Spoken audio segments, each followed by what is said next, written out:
L-awtoritajiet f'Londra wieġbu b'urġenza għar-rapporti dwar pakkett suspettuż li ntbagħat lill-kap tal-Partit Liberal Demokratiku Joe Swinson filwaqt li ftit ħarġu dettalji tal-każ u magħruf li Swinson qed topponi bil-qawwa kollha l-ħruġ tar-Renju Unit mill-Unjoni Ewropea.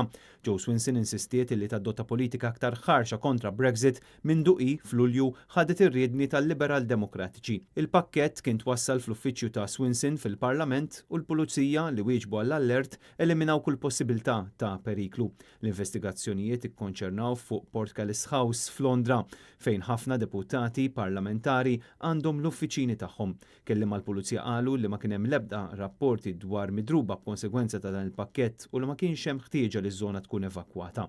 U waqt li l-poplu Britanniku qed iħejji biex jivvota fl-elezzjoni ġenerali ta' 12 ta' Diċembru li ġej, Swinson wedet biex tħassar il-proċess ta' tluq mill-Unjoni f'każ ta' rebħa improbabbli għall-partit tagħha. L-elezzjoni tax-xahar id-dieħel qed titqies bħala kruċjali ferm fid-dawl ta' Brexit.